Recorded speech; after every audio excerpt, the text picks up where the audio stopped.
मूसेवाला का जो लेगा बदला उसे लोग क्यों कहते हैं पगला। लॉरेंस बिश्नोई का बाप है वो जो एक बार कहता है करता है वो।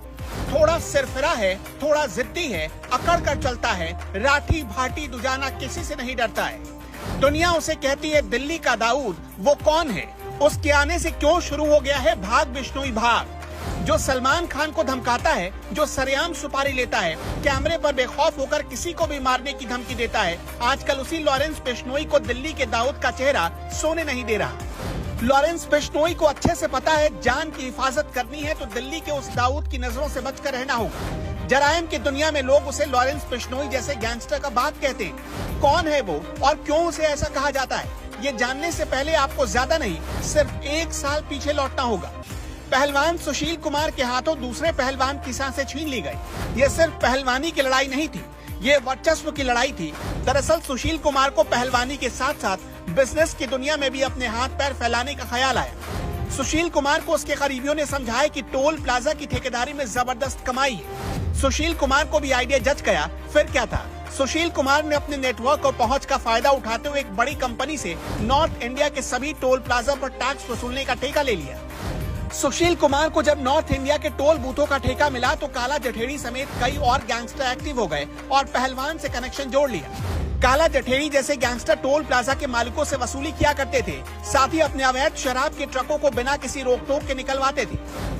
जठेड़ी ने टोल प्लाजा के ठेकों के नाम पर सुशील कुमार से रंगदारी नहीं मांगी, लेकिन इसके एवज में उसने ओलंपिक विजेता पहलवान से कहा कि वो उसके अवैध शराब से लदे ट्रकों को बिना टोल टैक्स के आने जाने दे। इधर सुशील ने हाँ कहा और उधर दोनों की दोस्ती में नए रंग भरने शुरू हो गए। रिपोर्ट्स बताती हैं कि काला जठेड़ी और सुशील कुमार की दोस्ती का ये सफर सिर्फ टोल प्लाजा तक नहीं रुका। सुशील कुमार खुद काला के बाकी इलीगल कामों में उसकी डायरेक्टली इनडायरेक्टली मदद करने लगा। इनमें से कुछ काम तो बड़ी बड़ी डिस्प्यूटेड प्रॉपर्टी डीलिंग के भी थे और कुछ काम सीधे सीधे एक्सटॉर्शन से जुड़े हुए थे। यहीं से कहानी में एक नए किरदार की एंट्री हुई। नाम नीरज बवाना। दिल्ली के बवाना मोहल्ले में पैदा हुआ, इसलिए जराइम की दुनिया में उसका नाम पड़ गया नीरज बवाना। इधर सुशील कुमार की तरफ से काला जठेड़ी जिन बिजनेसमैन या अवैध प्रॉपर्टी से जुड़े कारोबारियों को पैसे के लिए धमकी देता था, उनके बीच सेटलमेंट की कड़ी बनता था सुशील कुमार का दूसरा खास आदमी नीरज बवाना। जठेड़ी से धमकाए बिजनेसमैन को बवाना के लोग फोन करते और सेटलमेंट का ऑफर करते, जिसके बाद एक लमसम अमाउंट में डील फाइनल हो जाती। लोगों को लगता कि काला जठेड़ी धमका रहा है और नीरज बवाना सुलझा रहा है। हालांकि इस काम में काला जठेड़ी से भी तेज नीरज बवाना बढ़ रहा था। फिर दोस्ती के सिर्फ 2 महीने के भीतर ही सुशील कुमार और काला जठेड़ी के रास्ते अलग अलग हो गए। जानकार बताते हैं कि पहलवान सुशील कुमार नीरज बवाना के इशारों पर नाचने लगा। दोस्ती का बुरा अंजाम तब देखा गया जब सागर धनखड़ को मारा गया और इस दौरान सुशील ने नीरज बवाना और असौदा गैंग के गुर्गों की मदद ली और काला जठेड़ी के रिश्तेदार सोनू पहलवान को पीट दिया। नीरज बवाना क्यों कहलाता है दिल्ली का दाऊद? नीरज बवाना के लिए जराइम की दुनिया में आने का मतलब सिर्फ रिस्क नहीं है, बल्कि पैसा, पावर और पॉलिटिक्स भी था। नीरज एक जाट परिवार से है जिसके पिता का नाम है प्रेम सिंह। प्रेम सिंह दिल्ली ट्रांसपोर्ट कॉर्पोरेशन में एक बस कंडक्टर हुआ करते थे।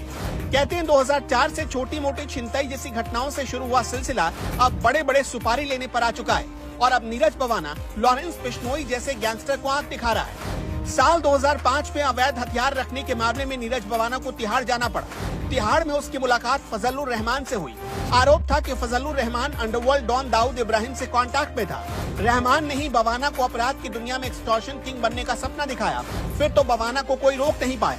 अब वही नीरज बवाना चाहता है कि वो मूसेवाला का बदला पूरा करे। वैसे भी लॉरेंस बिश्नोई और नीरज बवाना के बीच 36 का आंकड़ा है और मूसेवाला की वजह से अब नीरज को मौका मिल गया है। कुछ ही घंटे पहले बवाना गैंग के एक शार्प शूटर को बदरपुर से पकड़ा गया। दिल्ली पुलिस किसी बड़ी अनहोनी को रोकने की तैयारी में, इसलिए उसकी नीरज पर खास नजर है। अगली बार की कहानी में आपको बताएंगे क्यों बिश्नोई और नीरज दोनों एक दूसरे की आंख में खटकते हैं। 2 गैंगस्टर की दुश्मनी की ये कहानी आपको कैसी लगी, कमेंट बॉक्स में जरूर बताइएगा और ये भी जरूर बताइएगा कि इन्हें रोकने के लिए कानून को क्या करना चाहिए।